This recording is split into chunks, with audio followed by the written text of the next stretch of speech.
Hi అందరికీ, welcome back to my channel voice of Farnavi. మేము అనుకోకుండా ఒక టెంపుల్కి అయితే స్టార్ట్ అయిపోయామండి. అప్పుడే అనుకున్నాము, ఇక వెంటనే స్టార్ట్ అయితే అయిపోయాము. నేను ఒక హింట్ అయితే ఇస్తున్నాను, మీ టెంపుల్ నేమ్ గెస్ చేయగలరా చూద్దాం. మేమైతే ఇప్పుడు వెళ్తుంది ఒక అమ్మవారి టెంపుల్కి అండి. అక్కడ అమ్మవారు బావిలోనే వెళ్తారు, బావిలోనే ఉంటారు. నాకు తెలిసి దీన్ని బట్టి మీకు ఆల్రెడీ అర్థమైపోయి ఉంటుంది. ఆ అమ్మవారి టెంపుల్ చాలా ఫేమస్ టెంపుల్ అనమాట. ఆషాఢ మాసంలో జరిగే బోనాలు అక్కడ చాలా అత్యంత వైభవంగా జరుగుతాయండి. ఇంకెందుకు మరి వెయిట్ చేస్తున్నారు? ఆ టెంపుల్ పేరు మరి ఏంటో కాదు, బల్కంపేట ఎల్లమ్మ టెంపుల్. ఇక్కడ హైదరాబాద్లో నాకు తెలిసి అందరికీ ఈ అమ్మవారు అయితే చాలా బాగా తెలుసు. మీకు ఈ వీడియోలో మాకెలా దర్శనమైంది అనే వాటితో పాటు ఆ చరిత్ర ఎలాంటిది, ఆ గుడి యొక్క నిర్మాణం ఎటువంటిది, ఎప్పుడు జరిగింది, ఆలయం యొక్క టైమింగ్స్ ఏంటి, అక్కడ జలతీర్థం ఉంటుంది కదండి అమ్మవారి దగ్గర బావిలో, దాని యొక్క ప్రత్యేకతను కూడా నేను మీకు తెలియజేస్తాను.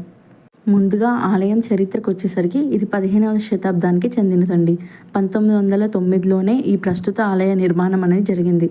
రాజా శివరాజ్ బహదూర్ గారు ఉన్నప్పటి టైంలోనే ఈ ప్రాంతానికి బల్కంపేట అనే పేరు అనేది వచ్చిందనమాట. అదే ఇప్పటి వరకు కూడా కొనసాగుతుంది. మేము ఫైనలీ అక్కడికైతే రీచ్ అయ్యామండి. చూడండి, సండే, పైగా మేము రీచ్ అయ్యేసరికి అక్కడ ఆల్రెడీ టైం 10 అయిందండి. అప్పటికి చూడండి ఎంతమంది జనం ఉన్నారు. బోనాలతో పాటు వచ్చేవాళ్ళు ఉన్నారు, నార్మల్గా బోనం లేకుండా వచ్చేవాళ్ళు కూడా ఉన్నారు. మేము కూడా లైన్లో స్టార్ట్ అయిపోయాం. చూడండి, నేను మా చిన్న పాపని ఎత్తుకున్నాను. తనైతే మీకు హాయ్ చెప్పేస్తుంది. మాకు ఆల్మోస్ట్ 1 hour పట్టిందండి దర్శనం కంప్లీట్ అయ్యేలోపు. మా పిల్లలు ఇద్దరు హాయ్ చెప్పేశారు కదా. సో ఫైనలీ కొంచెం లోపలికి అయితే వచ్చేసాము. ఆ తర్వాత చూడండి, గజస్తంభం వరకు అయితే ఫైనల్గా రీచ్ అయితే అయ్యాము. ఇక్కడ చూడండి లైన్ ఎంత పెద్దగా ఉందో. ఇంకా అటు టర్న్ అయ్యి లోపలికి వెళ్ళి కిందికి వెళ్ళాలన్నమాట. అమ్మవారు బావిలో ఉంటారు కదా, అమ్మవారి నిర్మాణమే అలా ఉంటుంది. ఎల్లమ్మ తల్లి విగ్రహం భూమికి సుమారు 10 అడుగుల లోతులో ఉంటుంది కాబట్టి బావిలోనే అమ్మవారు స్వయంభూ వెలిశారు. అందుకే భక్తులు కూడా అమ్మవారిని దర్శించుకోవడం కోసం కిందకు వెళ్ళాల్సి ఉంటుందన్నమాట. సో లోపలికైతే వచ్చేసాము. అమ్మవారు అయితే బాగా దర్శనం అయ్యారండి. చూడ్డానికి 2 కళ్ళు సరిపోవు అన్నట్టుగా అమ్మవారు ఉంటారు. ఇక్కడ అమ్మవారి జలతీర్థానికి కూడా ఒక ప్రత్యేకత అనేది ఉందండి. ఎటువంటి చర్మ సమస్యలైనా సరే అమ్మవారి ఆ తీర్థంతో నయమైపోతాయనే ఒక నమ్మకం అనేది ఉందండి. మా అత్తయ్య వాళ్ళు కూడా నమ్మేవారు, అండ్ అది జరుగుతుందంట కూడా. చిన్నగా ఉన్నప్పుడు వాళ్ళకి జ్వరం లాంటిది ఏదైనా వచ్చినా అక్కడికి తీసుకెళ్ళి ఆ యొక్క నీళ్లను వాళ్ళ నెత్తిపైన కానీ శరీరం పైన కానీ పోస్తే ఖచ్చితంగా వాళ్ళ జ్వరం కూడా తగ్గేదంట అండి.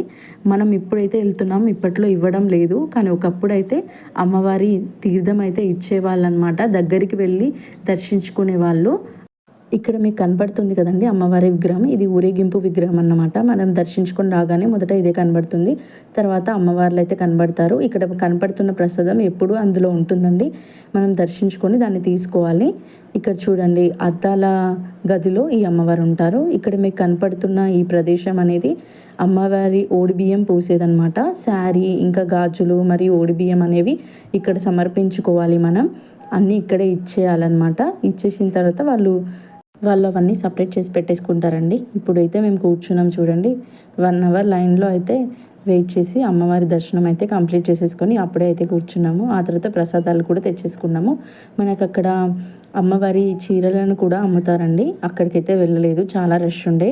ఎక్కడికైనా వెళ్ళినప్పుడు పుణ్యక్షేత్రాలకి అమ్మవారి దగ్గరికి మేము గుర్తుగా పిల్లలకి గాజులు తీసుకుంటామండి ఎవ్రీ టైం అయితే. కానీ ఈసారి గాజులకి బదులు రెడ్ దారం అయితే తీసుకున్నాము. పిల్లలకి మనం గోల్డ్ లేదా సిల్వర్ లాకెట్ వేస్తాం కదండి, దానికి రెడ్ దారం అనేది మనకు కావాలి కాబట్టి మేము అమ్మవారి దగ్గర తీసుకున్నామన్నమాట. ఆలయం టైమింగ్స్ ఒకటి మిస్ అయిపోయాను చెప్పడం. మార్నింగ్ అయితే 6 to 1 వరకు ఓపెన్ ఉంటుందండి. మధ్యాహ్నం 3 to 8:30 వరకు ఓపెన్ ఉంటుంది. అమ్మవారిని దర్శించుకోవడం అయితే బెస్ట్ టైమింగ్ ఈవినింగ్ అని చెప్తాను. మార్నింగ్ అయితే కంపల్సరీ రష్గానే ఉంటుంది. సండేస్ ఇంకా వీకెండ్స్, సాటర్డేస్ అయితే ఖచ్చితంగా క్రౌడీగానే ఉంటుందన్నమాట. సో మీరు వెళ్ళాలనుకుంటే వీక్ డేస్ అయితే చాలా బెటర్, అండ్ ఈవినింగ్ టైమ్స్ అయితే చాలా బెటర్. మాకైతే అమ్మవారు బాగా దర్శనం అయ్యారండి. చాలా హ్యాపీగా అనిపించింది. అప్పుడప్పుడు అనుకొని వెళ్ళేటివే చాలా జరుగుతూ ఉంటాయన్నమాట. ముందుగా అనుకొని వెళ్ళే కంటే కూడా అప్పుడు అనుకొని వెళ్ళడమే మనకు చాలా హ్యాపీ కూడా అనిపిస్తుంది అనమాట.